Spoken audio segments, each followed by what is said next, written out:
Students, आज की इस कॉन्टिन्यूड वीडियो में हम इंडस्ट्रियलाइजेशन की ओर बढ़ रहे हैं।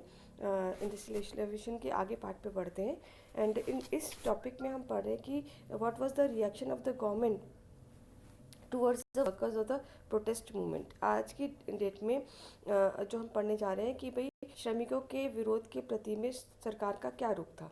तो सबसे पहले जो सरकार का जो रवैया था ना, वो दमनकारी था, यानी कि उन्होंने सेप्रेसिव एटीट्यूड को अपनाया था।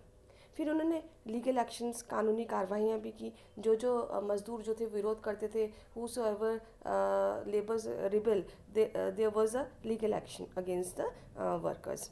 फिर 1795 में पार्लियामेंट ने 2 एक्ट पास किए। The 2 acts were passed by the parliament. 2 जुड़वा अधिनियम के नाम से जाने जाते हैं, 2 कॉम्बिनेशन एक्ट्स के नाम से जाने जाते हैं।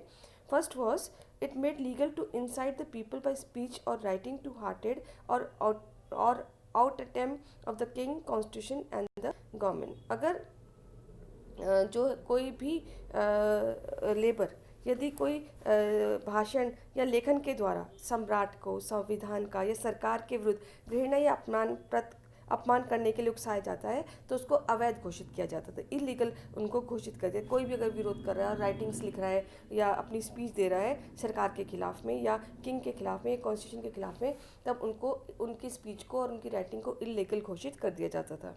Then ban the unauthorised public meeting over 50%। अगर कोई भी कहीं पे भी मीटिंग्स होती थी, गैदरिंग्स होती थी और 50% से ज़्यादा होती थी, 50 लोगों से ज़्यादा होती थी, तो उनकी उस मीटिंग पर बैन लगा दिया गया। और अनऑथोराइज्ड यानी कि उसको उन बैठकों पर जो थी वो रोक लगा दी गई थी।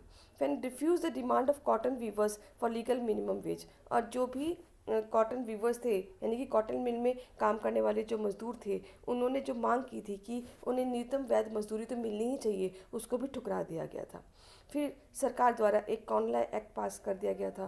फिर उन्होंने खेतों की चकबंदी कर दी, यानी कि लैंड जो था उस पर एनक्लोजर सिस्टम लगा दिया, यानी कि जो भूमि होती थी उसकी बाड़ाबंदी कर दी गई। फिर पीटरलू मैसेकर इन अगस्त 1819, फिर एक नरसंहार हो गया था अगस्त में 1819। तो these were the method in which the government try to suppress the labour movement, यानी कि जो मजदूर आंदोलन हुआ था उसको दबाने की कोशिश की गई इन विभिन्न तरीकों के द्वारा। अब वहीं पर जो था सुधार रिफॉर्म लॉ भी लाए गए। The employment of the children under the age of 9 was prohibited in the factory. अब क्या हुआ कि जो 9 साल के कम के उम्र के बच्चे थे उनको फैक्ट्री में जाने से मना कर दिया गया।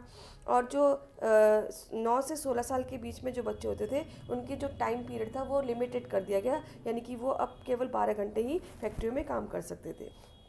फिर 1833 में एक फिर से कानून लाया गया जिसमें कहा गया कि children under 9 permitted to employ only in silk factory. अब एक कानून लाया गया कि जो 9 साल से के भीतर के बच्चे हैं उनको, या उनसे कम के बच्चे हैं, वो केवल रेशम फैक्ट्री में यानी कि सिल्क फैक्ट्री में ही काम कर सकते थे। और उनके भी जो काम के घंटे को सीमित कर दिया गया था। और इसके लिए एक फैक्ट्री इंस्पेक्टर भी रखा गया कि वो कितने घंटे काम कर रहे हैं। देन 10 आवर बिल, एक और विधेयक पास किया गया जिसको कि 10 घंटा विधेयक भी कहा जाता है। और इसमें जो था स्त्रियों और युवकों के लिए, यानी कि जो बच्चे थे और जो यंग पीपल थे या वुमेंस थी और जो सिक्योर्ड थे, उनके लिए 10 साल के लिए काम के घंटे की निश्चित किया था कि दे कैन, यानी कि टाइम लिमिट कितना कर दिया गया, 10 आवर्स का कर दिया गया। फिर जो माइंस में काम करने वाले या कोयलों के खाम में काम करने वाले लोग थे, उन बच्चे थे, उनके लिए भी जो था एक एक्ट पास किया गया 1842 में। It band children under 10 and the women working under ground, यानी कि जो महिलाएं या जो बच्चे जो थे जो खानों में, खदानों में काम करते हैं, जैसे कि मैंने को पहले ही बताया है कि बच्चों का इस्तेमाल किया जाता था कोयले की खानों में अंदर तक पहुंचाने का, तो उस सब पे क्या कर दिया गया, प्रतिबंध लगा दिया गया।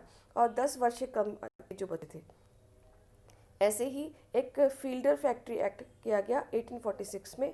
Children under 18 years and women should not allow to more than 10 hours. उसमें ये कहा गया कि जो बच्चे हैं जिनकी उम्र 18 साल है और जो वुमेन्स हैं, महिलाएं हैं, उनको भी काम करने के लिए 10 साल से 10 घंटे से ज़्यादा वो काम नहीं कर सकते थे।